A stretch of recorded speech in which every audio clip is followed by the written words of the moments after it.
샬롬 흑 여섯 번째.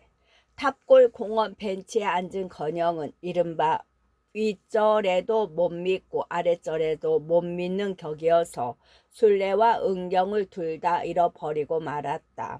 이것이 모두 한민교의 책동인 것을 생각하면 한민교를 찾아가서 그 다리라도 분질러 주고 싶었다. 그러나 건영에게는 그런 용기도 없었다. 다리를 분질르기는커녕 한 선생과 면대하여 톡톡히 항의를 할 용기도 없었다. 그것은 제 잘못도 잘못이거니와 원체 그만한 기력이 없었다.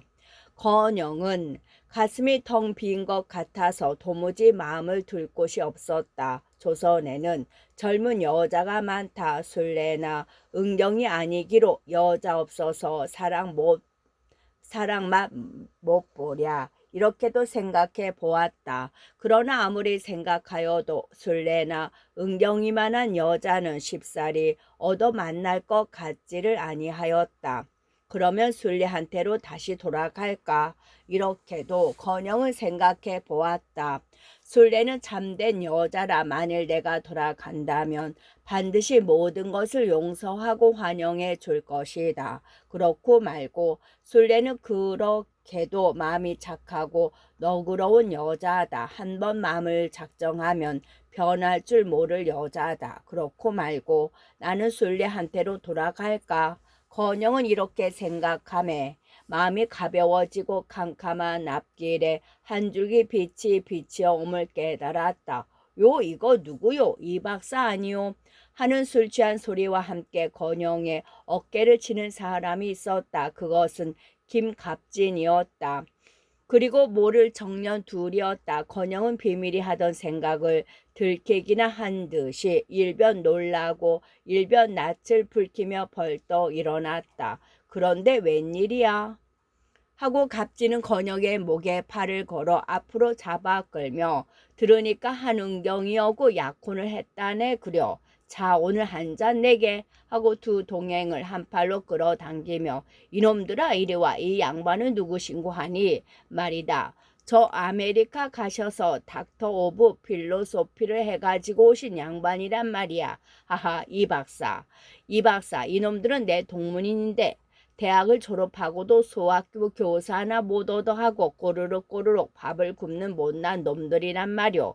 내 님도 그렇지만은 하하 이놈아 하고 동행 중에 하나가 갑진의 뺨을 손가락으로 찌르며 이놈아 니놈은 계집까지 빼앗기지 않았어. 못난 놈 같으니 우리는 직업은 못 얻고 카페 사진을 할 망정 오쟁이는 앉았단 말이다. 오라질놈 이놈들아 하고 갑진은 고개를 숙이고 머리를 득득 긁으며 아서라 이놈들아 그 말일랑 제발 말어라 하하.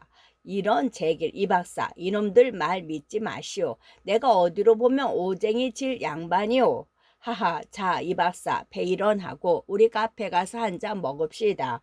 이 박사와 같이 만사가 순풍에 돛을 대고 뜻대로 되는 이는 우리네 같은 룸펜을 한 잔 먹여야 한단 말이오. 경칠거 가자 하고 갑진은 두 팔로 세 사람의 목을 멍에를 메어 끌었다. 건영은 후배인 갑진에게 이러한 대접을 받는 것이 불쾌하였으나 갑진의 팔을 뿌리칠 기운이 없었다. 갑진은 공원을 나와서 이 박사와 두 동물을 끌고 낙원동 어느 카페로 들어갔다. 붉은 등 푸른 등은 많으나 어두침침한 기운이 도는 방에는 객이라고는 한편 모퉁이 학생인 듯한 사람 하나가 웨이트리스 하나를 끼고 앉아서 이야기를 하고 있을 뿐 아직 손님은 많지 아니하였다. 이랴 싸이 하는 여자, 어서 오십시오 하는 여자, 4, 5인이나 마주 나와서 네 사람을 맞았다. 모두 얼굴에는 회 대박을 쓰고 눈썹을 길게 그리고 입술에는 빨갛게 연지를 발라 금시에 쥐를 잡아먹은 고양이 주둥아리 같고 눈 가장자리에는 검은 칠을 해서 눈이 크게 보이려고 애를 썼다. 그들은 고개를 갸우뚱하고 사내 손님에게 대해서는 마치 남편이나 되는 듯이 적어도 오랍이나 되는 듯이 응석을 부렸다. 왜 요새는 뵙기가 어려워요 하고 양복 입은 계집애는 갑질의 손을 두 손으로 잡아다가 비볐다. 요것이 언제 보던 친구라고 요 모양이야 하고 갑질은 주먹으로 그 여자의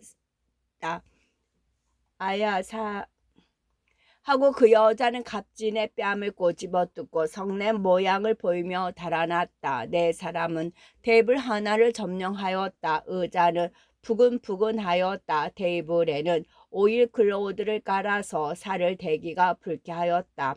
위스키 하고 갑진은 집이 떠나갈 듯이 호령하였다. 그리고 나서는 갑진은 예쁘장한 계집애 하나를 무릎팍 위에 앉히고 다른 사람 곁에도 계집애들 하나씩 기다리는 듯 하였다. 유리잔에 위스키 넉 잔이 테이블 위에 놓였다. 너희들은 안 먹니? 하고 갑진은 에이 맨도 쿠사이 괜찮아 병채로 가져오너라. 백마표 응 오라이 하고 한 여자가 술 버려놓은 것으로 갔다. 거기는 회계 당번인 여자와 남자 사무원 하나가 점잔을 빼고 앉아 있었다. 8잔에 노루무레한 위스키가 따라진 뒤에 갑진은 술잔을 들며 제군 미군 철학 박사 이건영 카카와 한은경 양과의 약혼을 축하하고 두 분의 건강을 빕니다 하고 잔을 높이 들었다. 다른 두 사람도 갑진과 같이 잔을 높이 들었다. 오직 이 박사만이 술잔을 들지 아니하였다.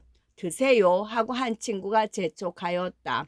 갑진은 술잔을 든 채로 로봇 모양으로 물끄러미 건영을 바라보았다. 그러나 갑진의 눈은 이놈 하는 빛을 띠고 나는 하고 건영의 입술은 떨렸다.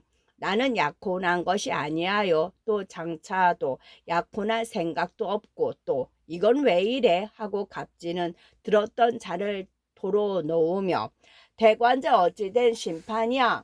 약혼 축하 건배를 하다 말고 정절이 되니 이거 될 수 있나 하고 다른 사람들도 들었던 잔을 도로 내려놓았다.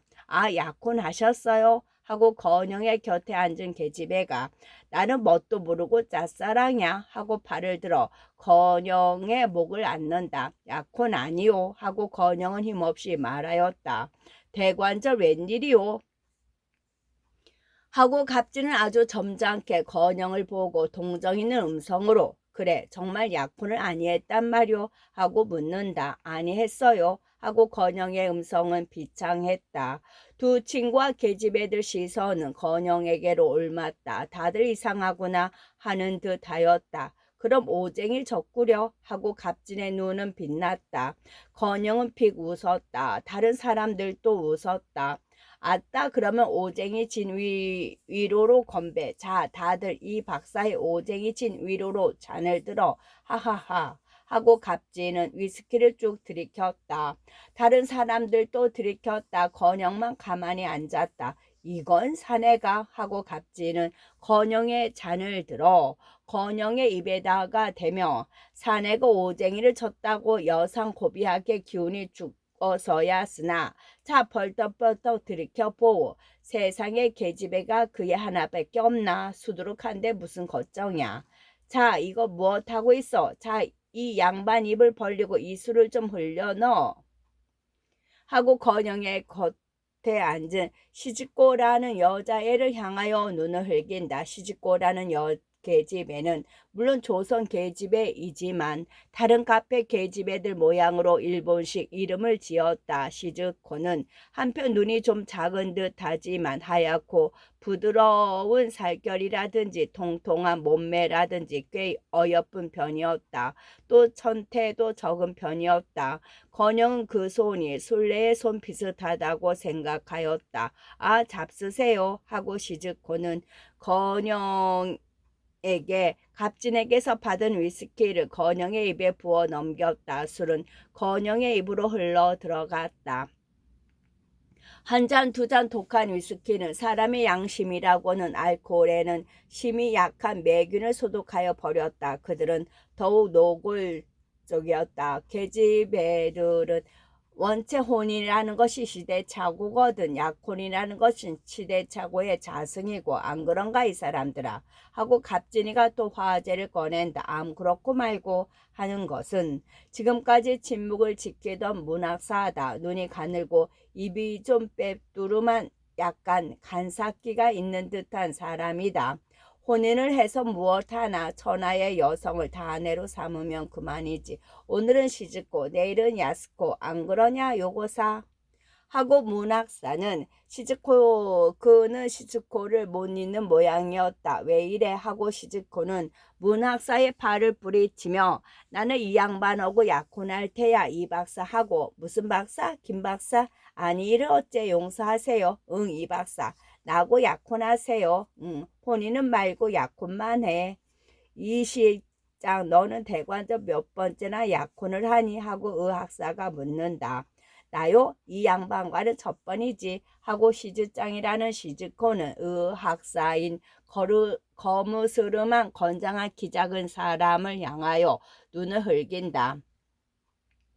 하고 문학사는 시장의 뺨을 손가락으로 찌른다. 여자도 오쟁이를 지우하고 시장은 사내한테 오쟁이를 지우지. 요것이 왜 사람들은 요것이라우. 난 이 박사가 좋아. 우리 약혼해요. 자, 이 술잔 드세요. 하고 시장은 건영의 입에 술잔을 대어준다. 윤참판 집에서는 내일이 혼인날이라 하여 손님도 많이 오고 예물도 많이 들어와서 바쁘기가 짝이 없었다. 그날 저녁 때에 허숭은 들러리 설친구 기타의 주선을 위하여 밖에 돌아다니다가 늦게 윤참판 집에 돌아왔다. 방에 들어온 수웅은 의외의 광경을 발견하였다. 그것은 정선이가 장뜩 성을 내어 가지고 들어오는 자기를 노려보는 것이었다. 사람이란 성을 내며 흉악한 모상으로 변하는 것이지만은 이때 정선의 얼굴은 실로 무서웠다. 숭은 그 눈초리가 좌우로 쑥 올라가고 입귀가 좌우로 축 처진 정선의 상을 볼 때에 몸에 소름이 끼침을 깨달았다. 그것은 평상시에 보던 정선은 아니었다. 그 맘에는 독한 불이 붙고 눈에서는 수없이 독한 칼날이 빗발같이 쏟아져 나와서 허숭의 가슴을 쏘는 듯하였다. 허숭은 어안이 벙벙하여 섰다는 것보다도 다리의 근육이 굳어지고 말았다. 웬일이오? 하고 허숭은 마침내 의문을 해결하는 점으로 입을 열 사람은 자기라는 것을 깨닫고 말을 붙였다. 예의 더러운 놈 하는 것이 정선의 입에서 나오는 말이었다. 더러운 놈? 이 말에 숭은 한 번 더 진저리를 쳤다. 그리고 일종의 모욕과 분노를 깨달았다. 말을 삼가시오 하고 허숭은 남편의 위험을 부려보았다. 말을 삼가? 흥 하고 정선은 콧 웃음을 쳤다. 그 얼굴은 분노의 형상에서 조롱의 냉소의 형상으로 변하였다. 대관절 무슨 일이오? 하고 허숭은 교의에 앉았다. 그때의 허숭은 정선의 손에 쥐어진 종이 조각을 보았다. 숭은 거의 반사적으로 유순을 생각하였다. 그건 무엇이오? 하고 숭은 손을 내어 밀었다. 자 실컷 자보 하고는 정선의 낮에는 경련이 일어나더니 테이블 위에 엎드러져 울기를 시작한다. 숭은 정선의 손에 꾸기었던 편지를 펴가며 읽었다.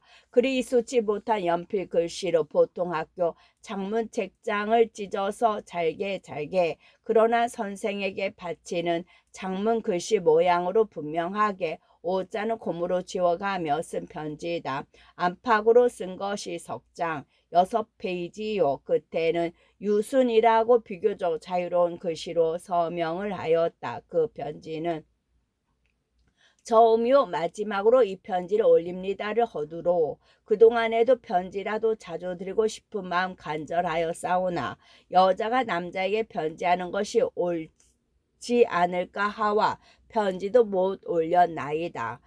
그러하오나 재작년 여름에 작별한 작별하온 후로 작년 여름에도 여름이 다가도록 서울서 오는 차마다 바라보고 기다렸사오나 마침내 오시지 아니하시고 금년에도 여름이 다 가도록 기다렸사오나 소식이 없사와 혼자 어리석은 마음을 태우고 있사오던 차에 일전 어떤 동무의 집에서 잡지를 보고야 이번 어떤 유명한 부잣집 따님과 혼인을 하시게 되었다는 글을 보았나이다.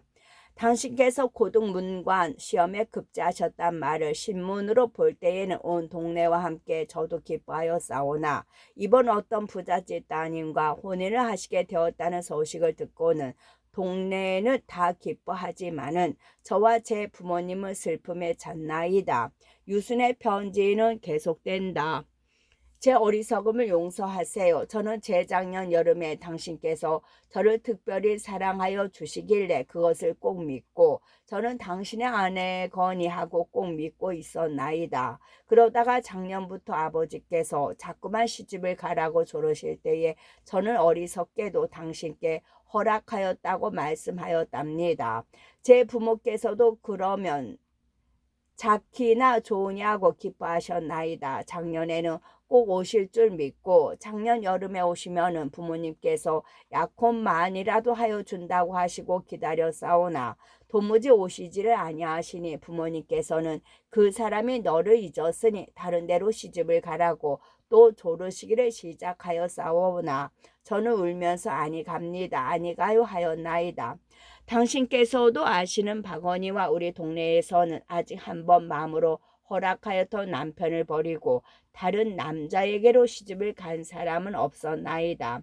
내 조고모께서는 사주만 받고도 그 남자가 죽음의 일생을 그 집에 가셔서 늙으셨고 당신 댁에서도 남편이 죽은 뒤에 소상을 지르고는 뒷동산 밤나무 가지에 목을 달아 돌아가시니가 있다 하나이다. 그것을 다 구습이라고 동네에서는 말하는 이가 없지 아니하나 어리석은 제 마음은 그 본을 따를 수밖에 없다 하나이다. 부모님께서 정해주신 한 번 얼굴도 대보지 못한 남자를 위해서도 저를 지키거든 저와 같이 제 마음을 사랑하고 또 비록 잠시라도 당신의 품에 안겨본 당신께서 저를 잊어버리신다고 저마저 당신을 잊고 이 몸과 마음을 가지고 또 다른 남자를 사랑할 생각은 없나이다. 그러하오나 당신께서는 부잣댁 아름다운 배필과 혼인을 하시게 되시었으니 저는 멀리서 두 분의 행복을 빌겠나이다. 저는 쓸 줄도 모르는 솜씨로 이런 편지를 쓸까 말까 하고 쓰려다가는 말고 썼다가는 찍고 하기를 5, 6일이나 하다가 그래도 두 분의 혼인 예식을 하시기 전에 이러한 말씀이나 한번 드리고 싶어서 이 편지를 쓰나이다. 두 분이 혼인하신 뒤에는 다른 여자가 당신께 편지를 드리는 것이 옳지 아니하리라고 생각한 까닭이로소이다. 10월 5일 유순올림 이라고 쓰고 그 끝에 추고 모양으로 이렇게 썼다. 이 편지를 써놓고도 붙이는 것이 죄가 되는 것 같아서 못 붙이고 일주일 동안이나 끼고 있었습니다. 그러다가 오늘에야 기운을 내어서 제 전부에게 부탁해 보냅니다. 유순. 승은 편지를 다 읽고 나서는 힘없이 땅바닥에 떨어뜨렸다. 그리고 그날 밤이 새도록 잠을 못 이루고 고민하였다. 밤중으로 달아나서 유순에게로 갈까 이렇게도 생각해 보았다. 차라리 정성과 유찬판에게 남아답게 혼인을 거절하고 유순에게로 갈까 이렇게도 생각해 보았다. 이러한 생각은 하기만 해도 마음이 시원해지는 것 같았다. 그러나 내일이 혼인 예식인데 내일 오후 3시만 지나면 만사는 해결되는데 행복된 길로 해결되는데 이렇게도 생각하였다. 승은 이 세 가지 생각을 삼각형의 세 정점으로 삼고 개미 쳇바퀴 돌듯이 그 석점 사이로 뱅뱅 도는 동안에 밤이 새고 혼인 예식 시간이 왔다. 승은 예복을 갈아입으면서도 자동차로 식장에 가면서도 이 석점 사이로 방황하였다. 그리고 목사의 앞에 정성과 나란히 서서 서약을 할 때에도 그러하였고, 반지를 낄 때에는 숭의 눈은 정선의 손가락을 바로 잡지 못하여 반지를 땅에 떨어뜨릴 뻔하여 깜짝 놀란 일도 있었다. 혼인 마치나 회중이나 모두 숭의 감각에는 들어오지 아니하였다. 신부의 발을 끼고 마치의 발을 맞추어 식장에서 나올 때에도 숭은 신부의 발을 밟을 지경으로 무의식하였다. 허순과 윤정성과의 결혼은 끝이 났다. 그러나 이 부부는 과연 행복되게 살아갈 수가 있었는가? 만일 이 부부에게 파탄이 생겼다 하면 무슨 이유로 어떤 모양으로 생겼으며 그 결과는 어찌 되었을까? 유수는 어찌 되었을까? 이건영 박사, 김갑진은 어찌 되었을까? 한 선생은 무슨 일을 하고 이 건영에게 버림이 된 심술래는 어떠한 길을 걸었는가? 발명가 윤명섭과 윤은경과는 어찌 되었나? 정서부는 어찌 되었나? 농촌으로 돌아가려던 허숭의 이상은 마침내 죽어버리고 말았나? 필자는 이 모든 문제를 제2장으로 밀고 단군 유적을 찾는 길을 떠나게 되어 약 3주간 이 소설을 중지하지 아니하면 아니 되게 되었다. 그러나 필자의 생각에는 이번 단군의 유적, 옛날 우리 조상이 처음으로 조선 문화를 이루노라고 애쓰던 좌취를 찾아 태백산으로 비루스로 강동 강서로 반만년 역사의 증인인 대동강으로 당장경으로 강화로 헤매는 동안에는 오늘날 조선의 사람과 흙을 그리려 하는 나에게는 수십 년 도의 생활만 하고 농촌을 등졌던 나에게는 반드시 많은 느낌과 재료를 얻으리라고 믿는다. 나는 이러한 느낌과 재료를 제2장 이하의 흙을 그리는 대로 쓰려고 한다. 이러한 사정으로 흑의 제1장을 끝내고 잠시 중단하는 기회를 타서 나는 독자 여러분께 내가 흑을 쓰는 동기와 포부를 고하여 두려 한다. 나는 오늘날 조선 사람이, 특히 젊은 조선 사람이 그 중에도 남녀 학생에게 고하고 싶은 것이 있다. 그 중에는 민족의 협상과 장래에 대한 이론도 있고, 또 내가 우리의 현재와 장래에 대하여 느끼는 슬픔과 반가움과 기쁨과 희망도 있고, 또 여러분의 속 마음과 의논해 보고 싶은 사정도 있다. 나는 이 모든 것을 서투른 소설의 형식을 빌려 여러분 앞에 내어놓는 것이다.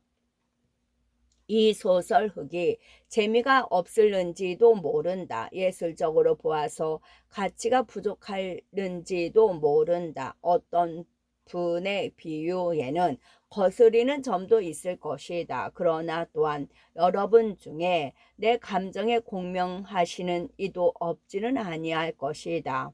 나는 사실상 흑을 쓰기 시작한 이래로 20여 장의 편지를 받았다. 그것은 나에게 깊은 감격을 주는 편지들이었다. 다 모르는 분들의 편지려니와 그러할수록 나에게는 더욱 깊은 감격을 주었고 또 힘을 주었다.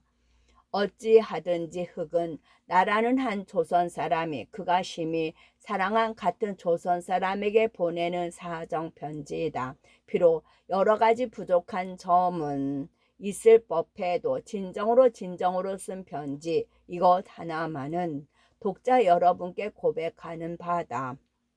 위에도 말한 바와 같이 허숭, 윤정선, 이건용, 한민교, 김갑진, 심술래, 유순, 정서분 이러한 인물들은 내가 보기에 조선의 현대를 그리는 데 필요한 타입의 인물로 본 것이다.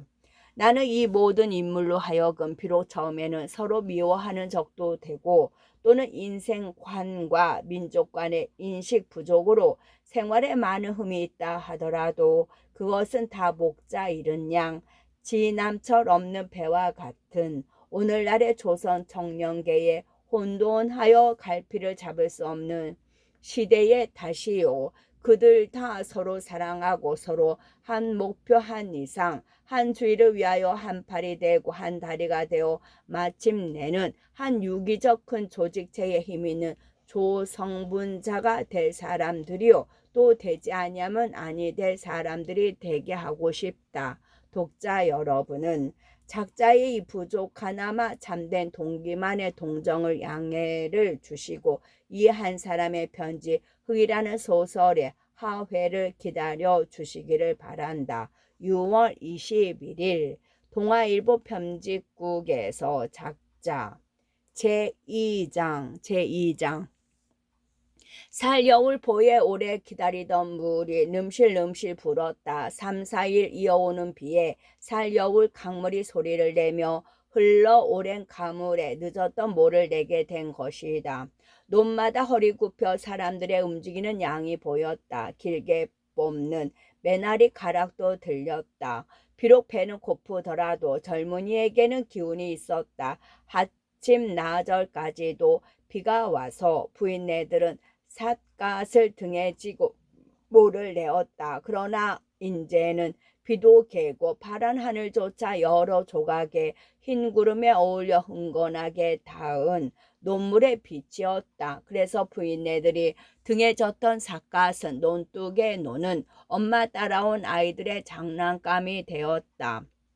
혹은 뻘거벗고 혹은 적삼만 입고 혹은 고쟁이만 입은 사내 계집애들은 물장난을 하고 소꿉장난을 하였다. 그들의 몸은 볕에 그어서 검었다. 그러나 도의 애들 모양으로 기름기는 없었다. 기름기가 있을 리가 있나. 그들은 만주 조밥에 구더기 끓는 된장밖에 먹는 것이 없거든. 젖먹이로 말하여도 절반이나 굶은 어머니의 젖이라는 것보다는 젖 묻은 그릇을 씻은 물이었다. 다만 물과 일광만이 아직 불하대하 공동 판매도 아니 되어서 자유로 마시고 쪼이기를 허하였다. 그래서 이 아이들은 마음껏 볕에 걸고 마음껏 물배를 불렸다. 인제는 비가 와서 마른다 마른다 하던 우물도 물이 넘실넘실 넘었다. 모를 내는 여자들의 무릎까지 올려 거둔 다리, 그것은 힘은 있을망정 살에 비치는 흰 병주 양반의 굽 높은 흰 구두를 신은 그러한 서울 아가씨네 다리와 같은 어여쁨은 있을 리가 없다. 모네는 아시네. 아가씨 내 다리는 띵띵 부었다.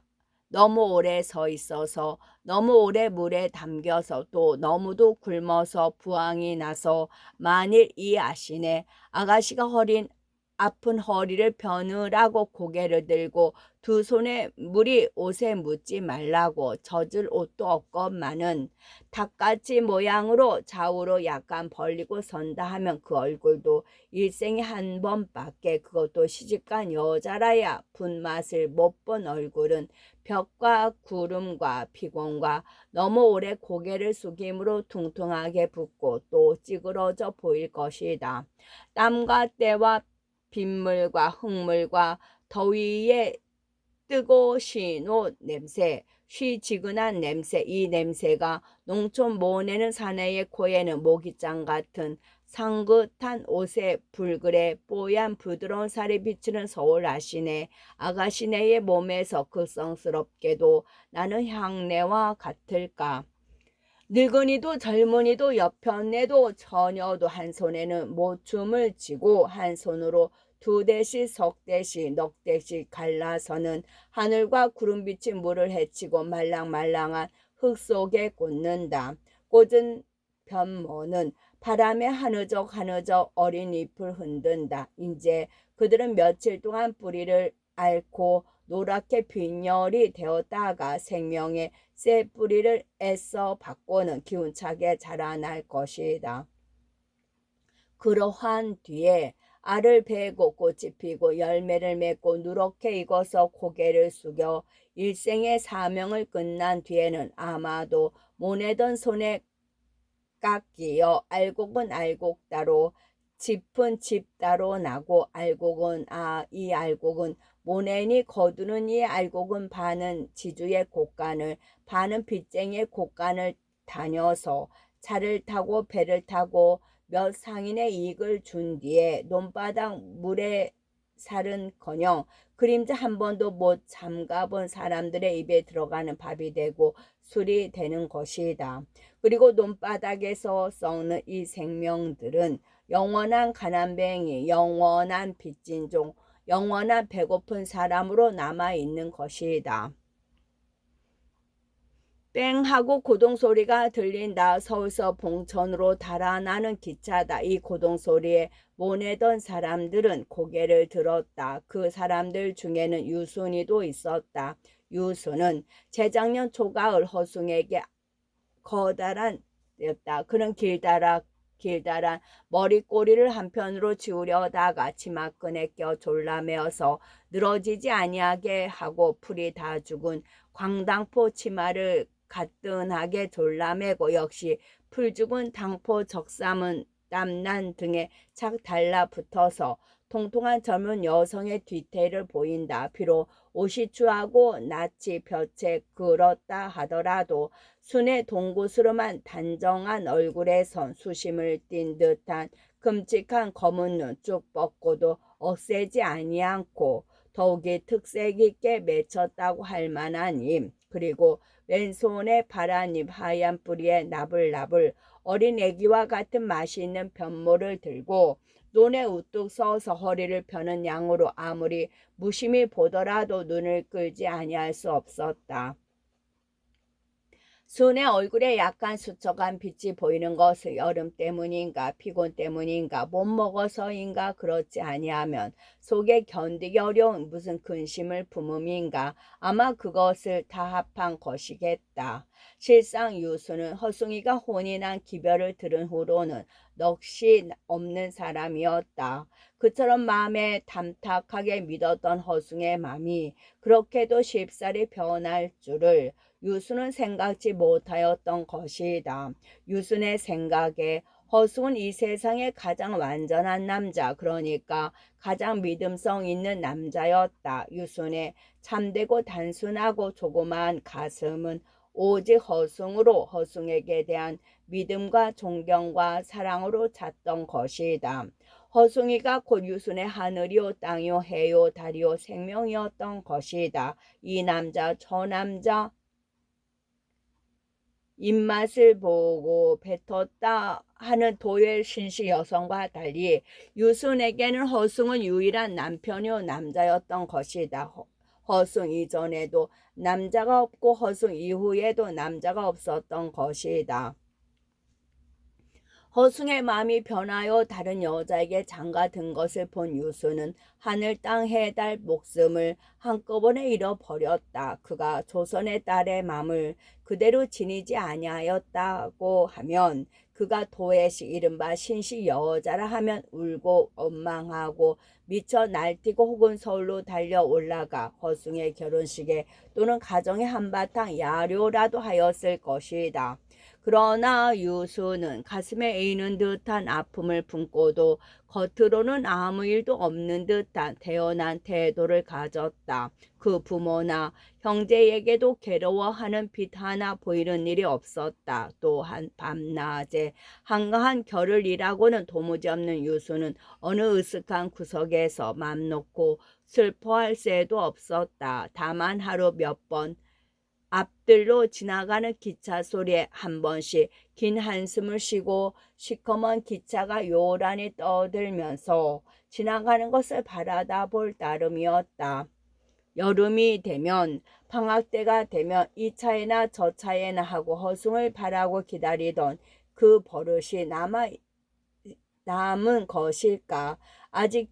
아직도 그래도 행여나 허숭이가 자기를 찾아올까 하고 바라고 기다리는 것일까? 유수는 터덜거리는 기차가 지나가는 것을 잠깐 바라보고는 내가 기다릴 사람이 누구인가 하는 적막한 한숨을 짓고는 오래 한눈을 팔고 섰는 것이 여자의 도리답지 아니하다고 생각하고 남들은 여전히 차를 바라보며 지루한 일이 새로운 자극을 얻는 것을 기뻐하는 듯이 짓거릴 때에 유수는 다시 허리를 구부리고 모내기를 시작하였다. 이거 뭐들 안 내고 무엇들 하고 있어 하는 소리가 뒤로서 들려왔다. 그것은 이논 임자신 참사의 음성이었다. 이 사람들은 남자 30전, 여자는 20전씩 하루에 삭전을 받고 신참삼 집 논에 모를 내는 것이었다. 잠깐만 아니 보면 이 모양이거든 하고 신참사는 노기가 등등하여 단장을 내어 두르고 잠자리 날개 같은 못이 두루마기를 벌렁거리며 달려온다. 그 뒤에 따라오는 양복 입고 키 작은 사람은 농업기수다. 정조식 감독하러 다니는 관원이다.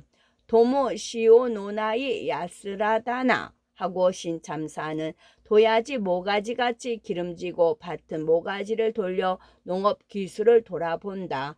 참 할 수 없는 놈들이라고 모내는 사람들을 비평하는 것이다.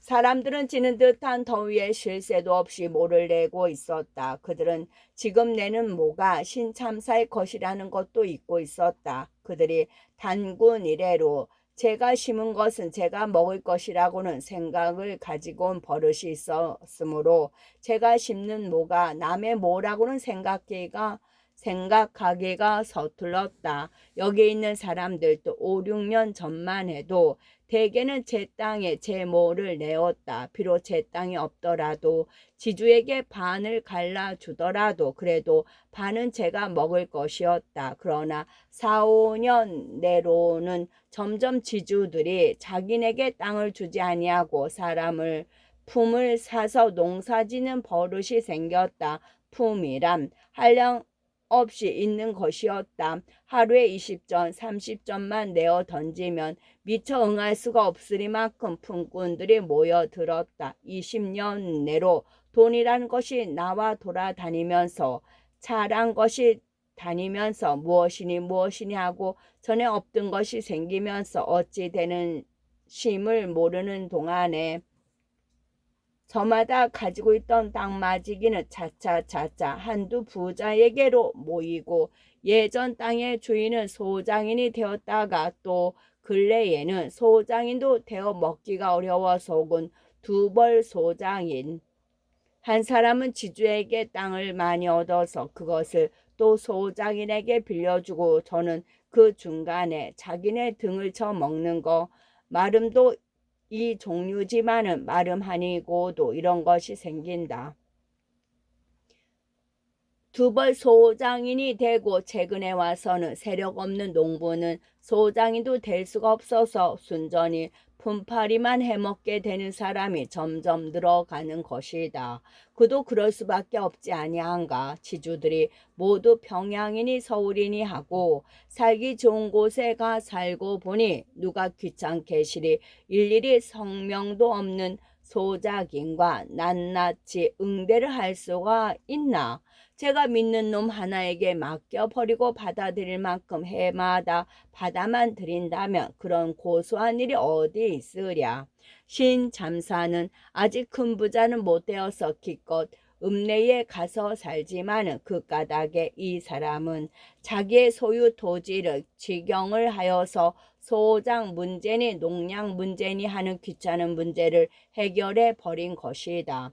그러나 신참사 한 사람이 자기의 귀찮은 문제를 해결하기 때문에 살여울에 밥줄 때인 가족이 20여 호나 된다. 글쎄 이 사람들아 하고 신참사는 사람들이 모를 심는 줄에 가까이 와서 단장으로 논두렁을 두드리며 저러니까 일생의 입에 밥이 아니 들어가지. 뭐를 내면 뭐를 낼 게지. 왜들 우두머니 서서 기차 지나가는 것을 보아. 그 따위로 내 눈을 속이다가는 내일부터 일을 아니 줄걸. 내가 일을 아니 주면 흙이나 집어먹고 살 텐가. 흙은 누가 주나. 사는 국유지요. 논밭은 임자가 있는 걸. 괜히 실이 그 따위로 하다가 는 다들 밥 굶어 죽을걸. 걔들 사는 집터도 내 땅이야. 굶어 죽더라도 내 땅에서는 못 죽을걸. 고얀 사람들 같으니. 아 그래. 끝.